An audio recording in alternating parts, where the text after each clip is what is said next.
Parents, it's time to celebrate. The new On Purpose Parents podcast, a Saddleback Parents podcast, has arrived, and we're here to help you win at parenting. As parents ourselves, we know that parenting is the toughest, most important job on the planet. You can't possibly do it alone. And now you don't have to, because we're your people. Connect with us by texting the word parents to the number 83000, visiting us at onpurposeparents.com, and tuning in every Wednesday with Kurt, Grace, and Chris for tips, ideas, and encouragement to help you win at being an on-purpose parent.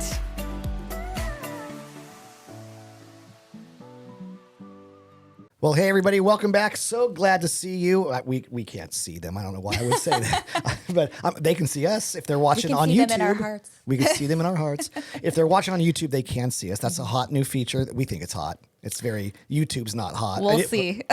We'll see what people say. YouTube is hot. It's just not new. I don't know. I am rambling out of the gate. I'm rambling. But you know why I have YouTube on my mind is because if people are watching on YouTube, they can see this plaque. That's beautiful. The silver plaque behind Grace's left shoulder. So nice. Is a YouTube, when you hit 100,000 subscribers, YouTube sends you a silver plaque congratulating you for 100,000 subscribers. And guess what, ladies and gentlemen? That is not... You're a little premature. Drum roll. You're a little premature. Well, it's okay to applaud. You're just not applauding for our podcast, right? Or our YouTube channel. We stole it. We are in our kids ministries, one of our kids ministries offices, and they have our children's ministry, their YouTube channel. Over 500,000 subscribers, amazing. Which is bonkers. That's YouTube so sends cool. you a plaque at 100,000, and they don't send you another one until 1 million. Oh, really? Apparently. I didn't know that. So they got the silver 100,000 member subscriber thing a year ago or whatever. But we're already over. They are already 500,000 subscribers. Yeah. So parents, if you have elementary age, kind of birth through 5th grade, and you want some wholesome Bible-centered, we basically put our entire curriculum, and we have these things we call the Heyo Bible stories. They're animated Bible stories. They're on the Kids Ministry YouTube channel. So good. Saddleback So Kids. fun. Just search Saddleback Kids on YouTube. You know, a better way to get to that is go to youtube.com/saddlebackparents. Scroll to the bottom, and we have a link there. Oh, that you could click on. That Saddleback sounds Kids. that sounds better for us. It doesn't very sound nice better for for the us. parents. It sounds like an extra. You just create an extra step. It's Well, sort of as the like they parents- have to go through us to get to the good stuff. As the parents are going through, they're scrolling, and they're like, "Oh my gosh, there are like hundreds of resources I didn't This even is know true. about for Saddleback parents." That's true. I'm going to click on I this hear one. you. There are hundreds of resources that they don't know about because we do not have 500,000. Although producer Chris, we do have a fledgling YouTube channel, and there's like 1,500 subscribers or something. Yeah. So it's not. That's great. 1,500? Yeah, it's nothing. We'll take It's it. nothing to scoff. It's not Mr. Beast or Yeah. anything. Oh, my kids are so into that right now. Who's Mr. Yeah. Beast? I don't Oh, know. my goodness. I know who We'll Mr. have to tell I know you who about Mr. it. Bean is. No, That tells you how old I am. I know, do you know who guy- Mr. the British Bean? guy? Yeah, the British guy. I know. I went into a restaurant the other day at the food court down here, like a kebab restaurant, and they've got a TV, and most of those restaurants are showing sports or something. They're showing old, like 1970s Mr. Bean videos with no volume on. It's just Mr. Bean doing this So shit. random. Anyway, hey, thanks for joining us. We are in the middle of a little series. We don't always do series, but we are doing a series on boosting different aspects of your family. And today, Grace, we're going to jump right in because we just wasted a bunch of time on total nonsense. We're going to jump right in with how do we boost like our ability to connect with our children. Mm-hmm. I'm not sure, Producer Chris, if that was a popular question in when you got questions submitted, but I know this as a youth pastor, one of the questions I get a lot, and it's more with parents of teenagers than it is with younger parents, is how do I connect with my kids?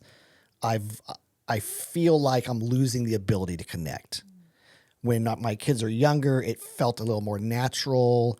They didn't have as much going on. Mm-hmm. Their world, when you have younger children, their world is smaller. And as your kids get older, their world gets bigger. and there's more stuff that they're interested in, involved in. There's more things sort of competing for time. And oftentimes, as our kids get older, it's tough to connect with them. Yeah. And sometimes, frankly, they're developing personalities and interests and hobbies that maybe we're not all that interested in or adept at. And that makes it tough to connect because there's just not like a natural place to connect over, right? If you're both into surfing, then there's an automatic built-in place to connect. Or if you're both into cooking or baking or gaming or whatever it might be. If you don't have those natural interests that align, it feels tougher to connect, but it doesn't have to be. And so we're going to talk today about how do you connect with your children. I don't think it's only for parents of teenagers. I think this might be a little bit extra helpful for parents of teenagers, maybe. Right, right. What do you think? Yeah, and I also think though, and I think that's going to be one of the tips that I have. If you want to get to that point where you're connecting with your teenager, you need to start thinking about it now when they're younger. Yes. You know, if you feel like you didn't really invest in connecting with your kids through their, elementary days, middle school days, and now they're a teenager, it might be, not too late. I don't want to say it's too late, but more challenging than if you had invested in now, sure. even when it's easier. In the same with so many other aspects of parenting. Right? You Yes. don't really have a strategy for how you're going to correct / discipline your children, and you don't do it very well. Or maybe you go, man, we got to really tighten the screws, but you do it when they're 13, 14. That's a tough time. Yeah. Right? Or for parents who are Christians, and maybe you've not been in the habit of ever going to church as a family or ever praying with your kids. You might pray for them, but you don't pray with them. And then all of a sudden you think, oh, that'd be a good thing to instill.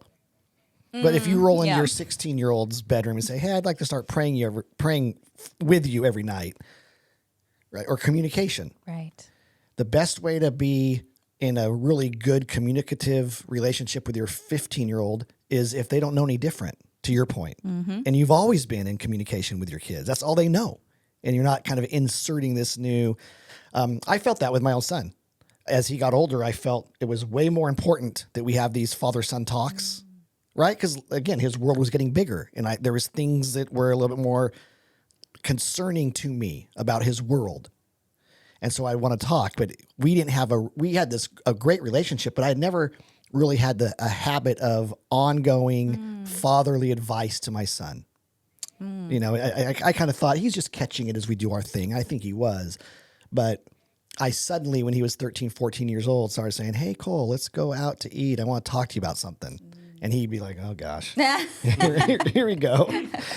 If dad says he wants to take me out to dinner, we're going to talk. That means we're talking about something. Okay, so those are just examples of having it going. Right. Don't insert a brand new habit all of a sudden. Have some stuff ongoing since the time they were little. But let's jump into our specifics. What are some tips? What are some practices that parents can do to connect with their children?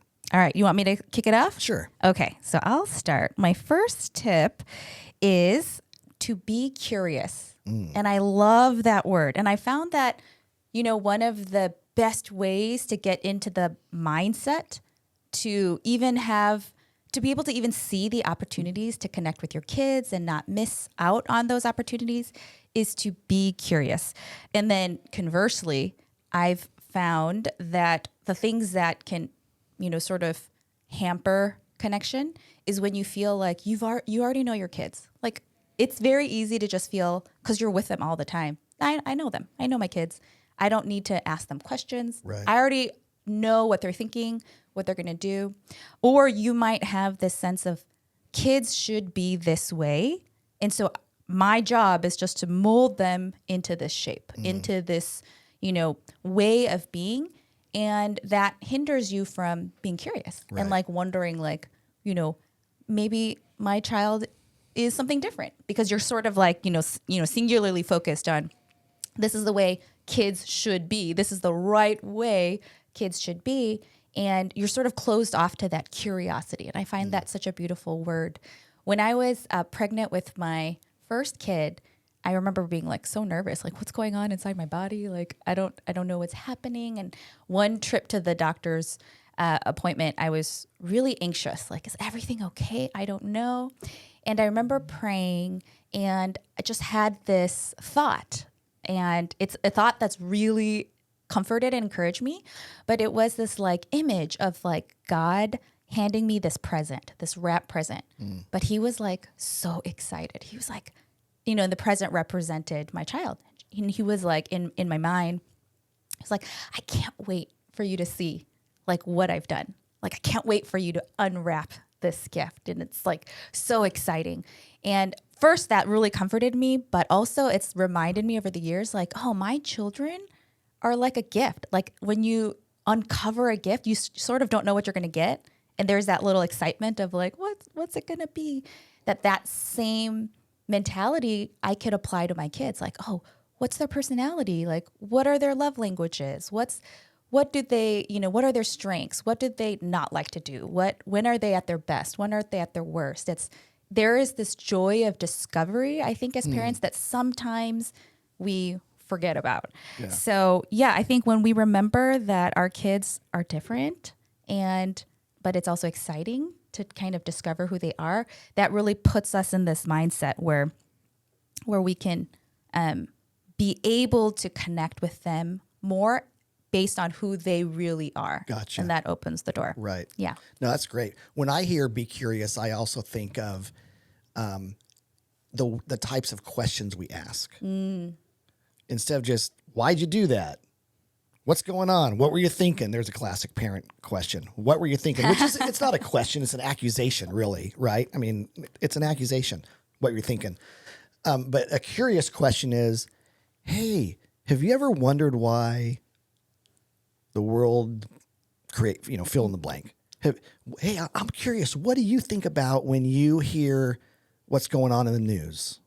Yeah. Hey, I noticed that you and your friends were outside this week more than normal. Like, what's going on that suddenly you guys are going outside more instead of just playing video games? I think it's awesome, but I just wonder, like, what's changed? You know, you ask these curious questions, that opens the door to connectivity, because what it's saying to your children is you're interested in their world more than just you are interested in like them doing the chores and being the cookie cutter kid that you've kind of in your mind created they should be.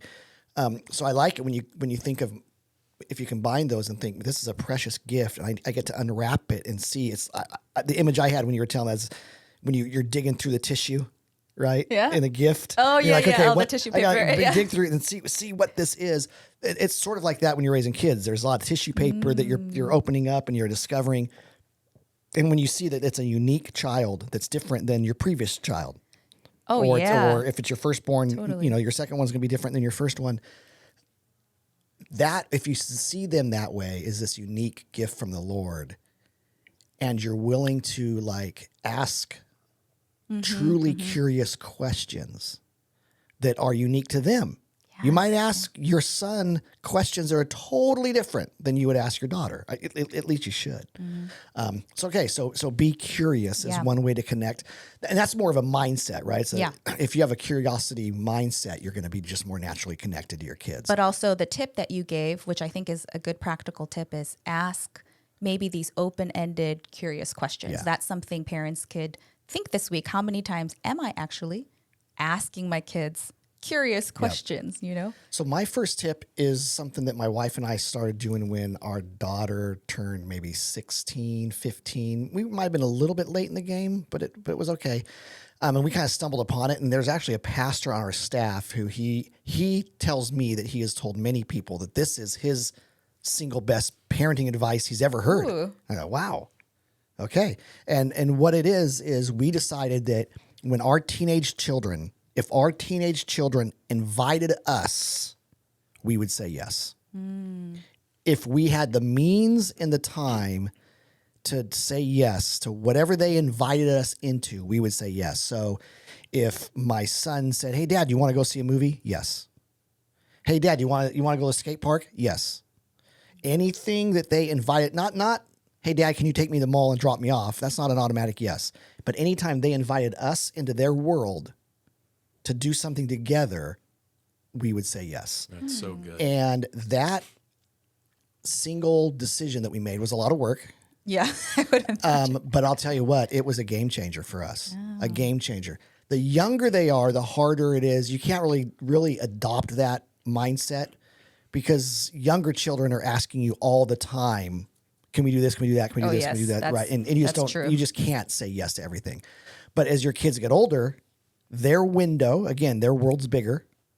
So the time that they have to spend time with mom and dad and their desire to spend time with mom and dad shrinks.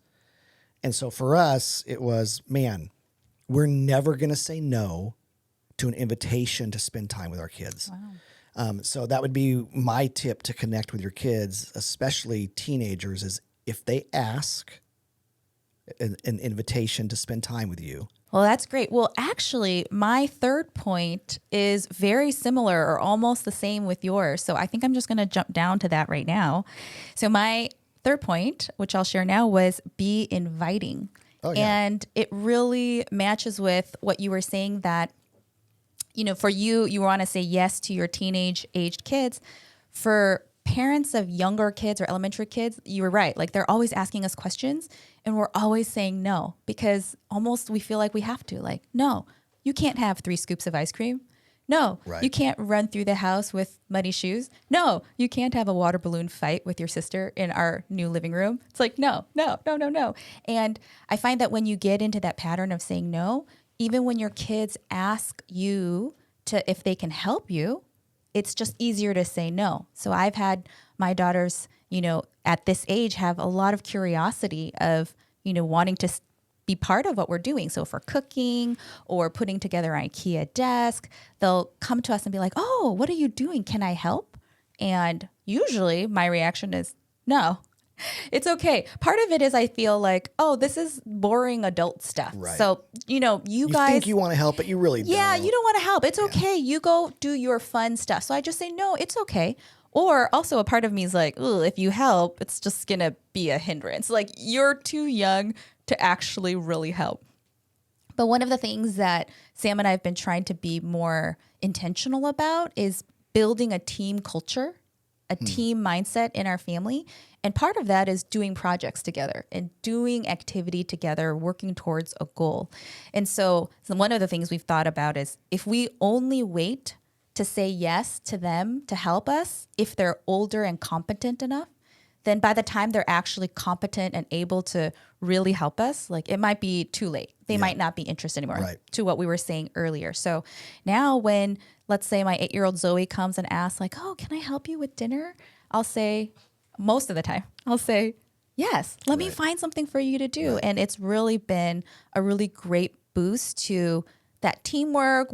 She'll help me do something and we'll give each other a high five. And it really does give that boost to that connection. That's good. Well, that is very similar to saying mine was say yes, and yours is don't say no quite so often. Yeah. Another thought that just jumped in my mind would be, and if you have to say no, when you said the water balloon fight in the living room, well, of course, parents, if your kids want to have a water balloon fight in the living room, you have to say no.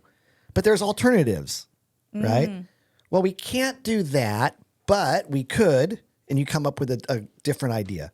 So you don't have to say a hard no. It can be, well, we can't do that, but what we can do Is marshmallows.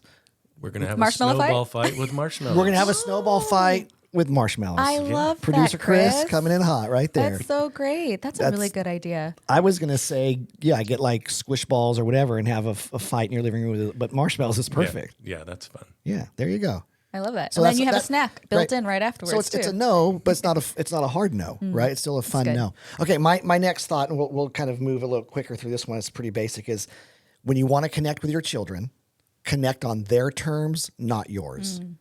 And what I mean by that is oftentimes in our attempts to connect with our kids, we connect with what we like to do. So I really love fishing, so I'm going to teach my daughter how to fish. And it turns out she doesn't like it, but I'm going to keep trying to teach her how to fish. And I'm going to go fishing on Saturday morning, whether she comes with me or not. So I hope if she wants to spend time with dad, she's going to learn how to come fishing, as opposed to going, okay, my daughter's not into fishing. Well, what is she into? Well, she would rather go for a bike ride. And that's where the sacrificial part of parenting comes in, is because maybe to connect with your daughter, instead of going fishing, you have to go on a bike ride. And so figure out what their terms of the connecting are. What do they like to enjoy? How much time do they like to spend? What days, nights of the week do they, going back to like that window of conversation that we talked about a long time ago, most kids also sort of have a little bit of a window of connecting. There's just times when they're more open to hanging out with mom and dad. Well, that's their terms. So connect on their terms, not only on your terms. That's good. I like that. Okay. My last point is to be present and to focus on that. So parents, I believe we are very good. We're very expert at multitasking. And part of it is survival, so a lot of the times when we're engaging with our kids, we are doing something else. So we're talking to them about their homework while we're unloading, the dishwasher. We're making dinner while we're asking them how their day was. They come ask us a question and we're, putting the groceries away and answering at the same time. Now, those connection points are not bad. I mean, that's part of daily life.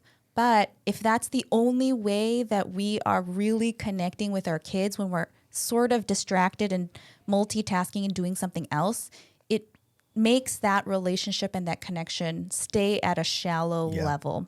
I think of it a little bit like, if you go to a social gathering or a party, I don't know if you guys have experienced this, but when you like walk into a room and you see all these people and you like come up to someone, you start chatting and you do the small talk, but you have this sense like they're not really present with you. But the clues might be they're talking to you, but their eyes are sort of like looking around the room. Maybe they're looking for somebody else, or maybe they're distracted, or maybe you're that person. If you've been that person at a social gathering where you're talking to someone, you're like, but your mind is somewhere else. Yep. And it's not bad, but when you're in those situations, sorry. For some reason, think I'm the sound effects guy. I don't know why. I'm like, that's happening. What button did I push here? Sorry there. Whoops. Kurt's in demand. His phone is ringing. At my age, that's my timer. It's time to use the restroom. Oh gosh. Just a reminder. Time to go. Oh my goodness. Oh man. That's Well, do you awesome. need to go to the restroom? No, I'll be okay. You're okay? Yeah, I'm okay. okay. Can you make it through the end of the I episode? can. Okay. You're talking to him. Well, and he's if you guys, thinking, he's if not you would paying quit, attention. if you would, Yeah, His eyes exactly. are looking around. Where? He's like, I gotta go to the bathroom. But yeah, so those type of conversations aren't bad, but it does, doesn't give you the sense that you're really vibing with this person and connected, or you don't feel a lot of warmth or even excitement about that conversation. And I think that's the same with our kids. If we're only talking to them at that surface level, we're not going to get that excitement or the feel good, like bonding. And so one practical tip I would have for parents that's worked really well for me is to do what I call the connecting power pose. And that's when you want to talk to your child, give them the full attention by going down to their level and being at eye level with them. And I found that makes such a huge difference. It's like a small, like physical action that you're doing, but it's made such a big difference in just almost like an instant connection boost, especially when younger kids were kind of tantruming. So when I went down to their level, eye level, and I'm asking them, what's going on? Like, are you okay? Like, what's happening right now? Like being eye level with them instantly does that boost. Yeah. Now, you guys have older kids, so if your kids are taller than you, I don't know how that'll work. I was just gonna say my son's 6 inches taller than me, so he has to power pose me if we want to. Or you need to carry a little stool, like lay it out and step up. I'm connecting. Every time Dad puts a footstool out, I know he's gonna want to connect with me about something. That's great. That could be your little connecting stool. Little clue. Yeah. Here comes Dad. That's good. Okay. Well, for me to wrap up. The tip is both and, not either or. Both and, not either or. And what I'm talking about specifically is sort of the ongoing question or debate or quandary of, is it quality time or quantity time when it comes to connecting with my kids? And sometimes we feel like we have to choose one or the other, or we've been taught, hey, quality time is way better than quantity time. Or we've been taught the opposite. That, hey, you know what? As long as you're kind of like a lot of little connections, you don't need the quality stuff. And I would simply say, I think it's both. Try for both. When I think of that, I think of Jesus's relationship style and how he connected with his disciples. It was not parenting, but it was connecting with people. And if you read through the scriptures and the gospels, obviously specifically, it seems as if Jesus was a quantity and quality kind of guy. You know, he spent a lot of time with his disciples over the 3.5 years that they were together, because they, in essence, lived together. They traveled together. They had sort of dropped everything, left their careers. Some of them left their families for a season to be all in with Jesus. And so he was a quantity guy. There was probably a lot of just hanging out. There's probably a lot of stuff that we don't see in the scripture. You just have to, you're kind of filling in the blanks, but you have to assume that there was a whole lot more going on, obviously, in their relationships that was maybe a little bit more mundane, but they were together. Right. And Jesus, there was some real quality interaction and quality relationship between him and his disciples. And I think as parents, if we can value both, there's a lot of value in just the being present, but you don't have to be present at a super deep level. And I don't mean to contradict, this isn't contradicting what you had said, but I think even if you're present, but you're not totally present, it's better than not being there at all. Right. So an example I would use real quick is my wife used to come to our junior high summer camp every year. And as our kids got to a certain age, they weren't in junior high yet, but they were kind of high maintenance. And she said, I think I'm going to quit going to camp because I can't be all in. And I said, Rachel, a little bit of you at camp is better than none of you at camp. Like we'll take whatever you bring the kids, whatever you can give to camp. Your presence, a little bit of Rachel is better than no Rachel. And it wasn't a whole lot of quality Rachel presence, but it was a whole week of her being at camp. I think any amount of time with your kids, any amount of presence is better than none. And a lot of little connections is a good thing. And then you pepper in the occasional more quality, strategic, set aside a dad-daughter or a mom-son date or a camping trip with just your kids and not other family, or whatever you can do that's quality time. A lot of little kind of surfacey level conversation, so that when you want to have a deeper, more quality conversation, you've already established that tradition.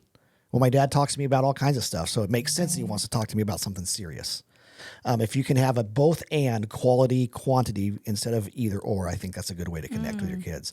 Yeah, and one thing to even add to that, even the quality, you could do it in a short burst of time. Yes. Like the thing that I was talking about being present and going down eye level, like it could be, like a 30-second conversation that is concentrated as opposed to distracted. Yep. Eye level, 30 seconds of your time fully there can go a really long way. That's gold. You don't have to, it doesn't have to be long to be good. Right. Okay, parents, we're going to wrap up. We gave you 6 tips on how to connect with your kids. Those tips were in no particular order. If they ask, say yes. Be inviting, or don't say no quite as often. Be curious. Be present. Connect on their terms, not yours. And quantity and quality. Yes. Both and, not either or. That's our 6 tips on how to help you connect with your kids. Thanks for joining us, and we will see you next time around. Bye, everyone. Thanks for joining the On Purpose Parents podcast. If you enjoyed this episode, you can help us by rating and reviewing our podcast on iTunes. If you're listening on our Saddleback Parents YouTube channel, please like and leave a comment. Also, remember to subscribe to our podcast and share it with your friends. You can connect with us by texting the word parents to the number 83000, following us on Instagram at Saddleback Parents, and emailing your comments to parents@saddleback.com. As a huge thank you, you can browse our hundreds of free resources at onpurposeparents.com, all created to help you win at parenting. We'll catch you next time.